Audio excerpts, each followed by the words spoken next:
సందర్భంగా కేంద్ర ప్రభుత్వ విధానాన్ని వ్యతిరేకిస్తూ గాంధీ భవన్ లో భారీగా కాంగ్రెస్ నాయకులు కార్యకర్తలు సత్యాగ్రహ ధర్నా చేపట్టారు. దీనికి సంబంధించి మనతో మాట్లాడడానికి ఎక్స్ఎమ్మెల్సీ కాంగ్రెస్ సీనియర్ నాయకులు రాములు నాయక్ గారు ఉన్నారు. సార్, ఏం చెప్పాలనుకుంటున్నారు దీని గురించి? ఇప్పుడు సోనియా గాంధీ ఆరోగ్యం బాగలేకపోయింది. ల్యాండ్ ఏదైతే మనీ ల్యాండరింగ్ ఉందో అది ఎక్కడ డబ్బులు ఇచ్చుకునేది పుచ్చుకునేది లేనే లేదు. ఆస్తులను ట్రాన్స్ఫర్ అయిన తర్వాత కావాలని కక్ష సాధింపు చర్య కింద వారికి ఎవరైతే భారతీయ జనతా పార్టీకి వ్యతిరేకంగా ఉంటారో వారిని ఈడీకి పిలవాలి, సమ్మన్లు ఇవ్వాలి, వారి అమూల్యమైన సమయాన్ని వృధా చేయాలి, వాళ్ళని టెన్షన్ పెట్టాలనే ఉద్దేశంతో భారతీయ జనతా పార్టీ ఏదైతే ప్రభుత్వంలో ఉందో వారి మాట వినకపోతే ఈడీ నోటీసులు ఇవ్వాలి, అరెస్ట్ చేపియాలి, లేకుంటే పార్టీ మార్పు చేపియాలి అనే ఉద్దేశంతో మనకి ఇంతకుముందు చాలా మందిలో చూసాం. కానీ ఇవాళ బ్యాంకులను దోచుకొని గుజరాతీలు చాలామంది పారిపోయారు. వాళ్ళ మీద ఈడీ నోటీస్ ఇయ్యదు, కుంభకోణాలు జరిగితే నోటీస్ ఇవ్వదు. కానీ ఇవాళ శ్రీమతి సోనియా గాంధీ వారి కుటుంబం వాళ్ళ పండిత్ జవహర్లాల్ నెహ్రూ కాడ నుంచి మొదలు పెడితే వాళ్ళ ఆస్తులను వాళ్ళ ప్రాణాలను దారదత్తం చేసిన ఆ కుటుంబ సభ్యులకు ఇంత ఇది చేయాలన్నా కొంచెమన్న కనీస జ్ఞానం లేకుండా ఇవాళ కక్ష సాధింపు చర్య కింద ఇది చేస్తున్నారు తప్ప ఇవాళ మొత్తం భారతదేశంలో సత్యాగ్రహంగా జరుగుతుంది. రెండవది ఏఐసిసి మాజీ అధ్యక్షులు రాహుల్ గాంధీ కానీ ఎంపీలను కానీ ఢిల్లీలో అరెస్ట్ చేయడం మేము ఖండిస్తున్నాము. ఈ సత్యాగ్రహ తరఫున ఇవాళ ప్రజాస్వామ్యం లేకుండానే వారి ఇష్టానుసారంగా మాట్లాడుతున్నారు. అందు గురించే వారికి తగిన గుణపాఠం చెప్తాం. వచ్చే ఎన్నికల్లో ప్రజలు చూస్తున్నారు.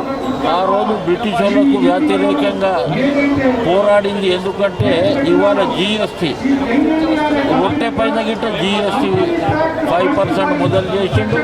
ఇవాళ నిత్యావసర వస్తువులపై జిఎస్టీ రకరకాలుగా దోచుకోవడం, టాటా బిర్లా ఆదాని అంబానీకి పెట్టడం, వాళ్ళు మళ్ళీ ఎన్నికలలో గెలిపించడం, ఇది ఒక ప్రైవేట్ లిమిటెడ్ కంపెనీగా రాష్ట్ర ప్రభుత్వం భారతదేశ ప్రభుత్వం కాకుండా ఆదాని అంబానీ ప్రభుత్వం లేక ఈడీ ఏం చెప్తే అది చేసేటట్టు లేక ఆ ఈడీ డిపార్ట్మెంట్ మీద ఇంతకుముందు భారతదేశ ప్రజలకు గౌరవం ఉంటుండే.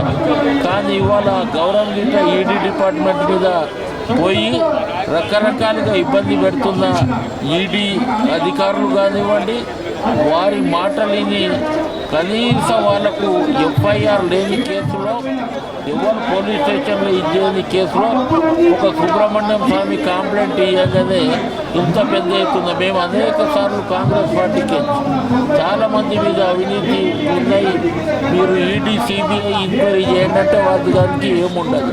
కానీ ఇవాళ కావాలని సోనియా గాంధీ కానివ్వండి, రాహుల్ గాంధీ కుటుంబానికి కానీ మచ్చ తీసుకొచ్చే విధంగా ఇవాళ భారతీయ జనతా పార్టీ చేస్తూ తగిన గుణపాఠం దీనికి సంబంధించి బీజేపీకి ఏం చెప్పాలనుకుంటున్నారు?